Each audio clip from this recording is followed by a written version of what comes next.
Oh yeah.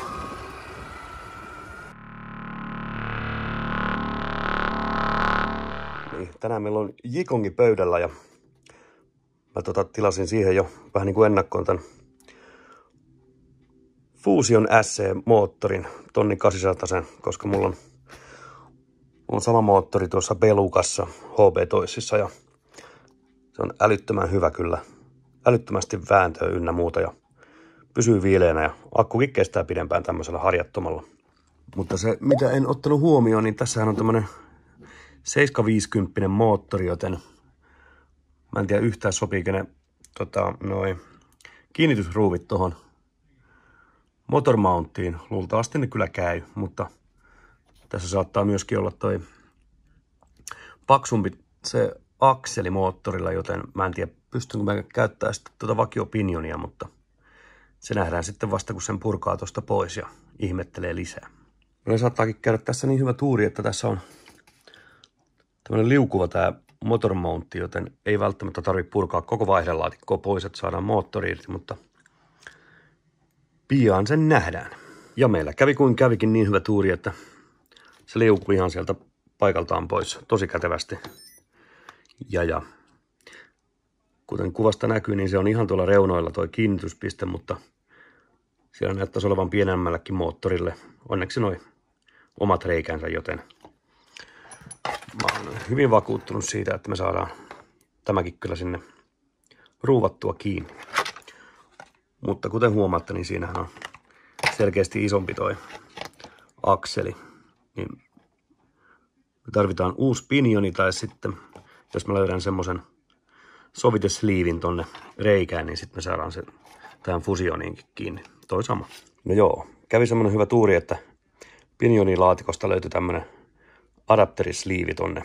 Että saatan 5 millin reijällä olevan rattaan kiinni tohon Fusioniin, kun siinä on se 3.2 tai 3.175. Oli miten oli, mutta kuitenkin. Meidän pitäisi selvitä tästä aika pienellä säädöllä lopulta. Aivan mahtavaa. Juu, eli tää pienempi reikäkuvio osuu täysin ton Fusionin kiinnitysreikiin hienosti. Ja muista laittaa pikkusen sinistä Loctitea noihin ruuveihin, niin pysyy paikallaan sitten paremmin. Ei pääse lähteä irti. Tässä oli tämmöinen kätevä luukku, minkä saa tästä irti ja siltä pystyy sitten säätämään ton välyksen kohdalle. Tässä myöskin näihin motormountin ruuveihin kannattaa laittaa luukitetta Loctitea. Sitten mä yleensä tapaan käyttää tätä paperisäätöä ton spurri ja pinjonin välykseen, että sinne kun laittaa ihan tämmöistä tavallista tulostinpaperia tai kirjepaperia väliin ja sitten painaa tuosta motormountin paikalle, niin tulee tosi hyvä yleensä. Lähes pommin varma. Sitten se siellä, nyt se puhaltaa sen pois, kun lykkäsi väärään suuntaan. En tiedä, saako tästä mitään selvää, mutta ihan sellainen pieni välys tuntuu. Ehkä saattaa kuuluakin. Se on oikein hyvä. No, se alkaakin olla loppusuoralla. Mä tämän virtakytkimen teippaan vielä tuohon kiinni. Tällä etupäässä ei ollut oikein mitään järkevää paikkaa, mihin sen saisi, mihin sormilla ylettyisi helposti, niin se saa tulla nyt tähän läpyskään kiinni. Akkujohto saa tietysti olla vapaana täällä näin. Ja se ton ohjausjohdon mä heitinkin jo tonne vastaanottimelle ja laitoin sitten jo yhdellä nipparilla kiinni. Ja tietysti pitää selvittää vielä tää käärmeenpesä tosta noin. Ja sit kun nämä on tosiaan sensoroituja moottoreita, niin voi olla, että joutuu käyttämään sitten korttia, jos tarvii kääntää toi pyörimissuunta.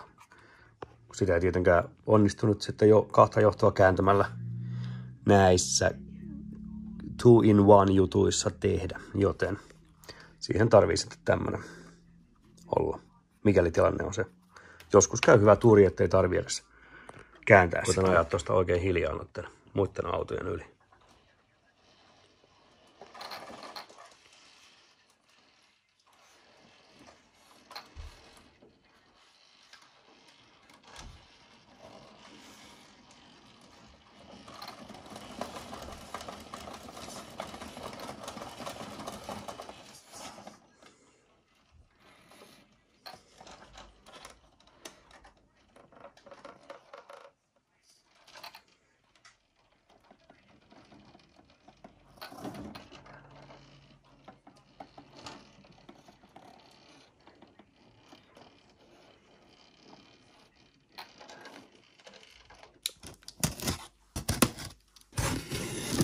rengashommia.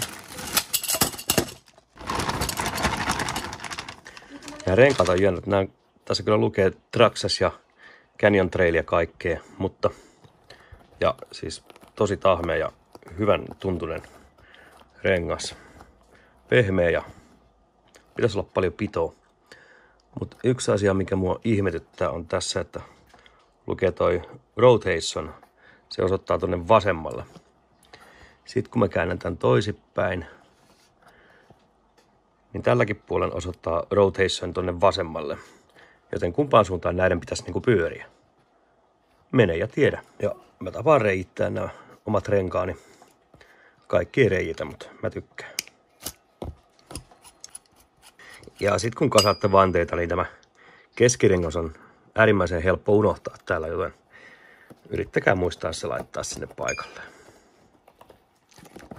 Oh yeah.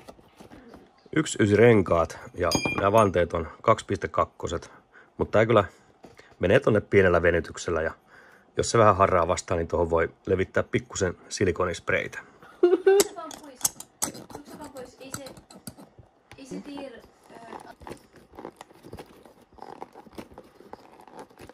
Vähän se on nahea, mutta kyllä se sinne menee. Noin. Ja kiristys tehdään tällä ristipatternilla sitten.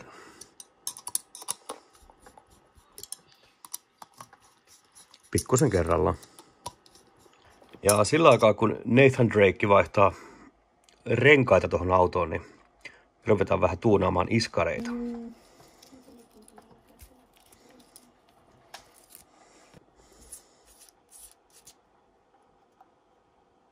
Tässä oli tosi ohuet nesteet kyllä vakiona.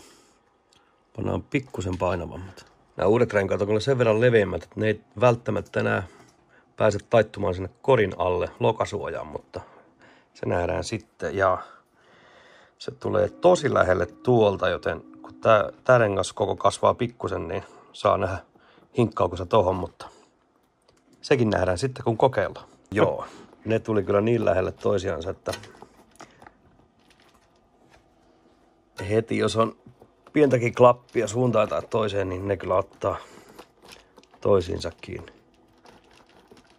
Mun täytyy ehkä tuota linkkiä saada pikkusen säädettyä pidemmäksi. Katsotaan, onnistuuko. No niin, kaikki alkaisi olla pikkuhiljaa valmiina. Nathan Drake on tyytyväinen. Ja me saatiin tonne nyt semmoinen suhteellisen varma väli. Pistin vähän tosiaan tonne linkkien pallopäihin prikat. Vähän vaihtelevasti eri linkkeihin joutui laittaa, että sai suunnilleen hyvän tasaisen etäisyyden. Mutta joo, sitten mä huomasin, että täällä alkaa rengas aika herkästi osuun tuohon sisälokariin, joten mä ehkä otan puskurin pois ja lämmitän tätä lokaria ja väännän sitä vähän ylöspäin, niin sitten se tavallaan tulee tuohon puskuriin kiinni, nousee ja tulee ulospäin. Ja täällä on vähän sama juttu, että vaikka auto on nyt aika korkealla, niin se osuu tuohon sisälokariin. Siitä täytyy ehkä ottaa kulma pois ja sama homma tuossa puskurissa sitten. Se osuu siihen jo, vaikka ei jousat ole edes pohjassa vielä. Sitä täytyy vähän trimmata, mutta muuten alkaisi olla jees. Lähdetään kokeilemaan. Taas nyt tässä vähän sisätestin lisäksi vielä ihan ulkoruunikuvaa tässä näin. Ja sitten sellainen täyspitkä ajovideo tulee tuolle pääkanavalle Siuro RC, niin käykää sieltä tsekkailemassa sitten paremmin.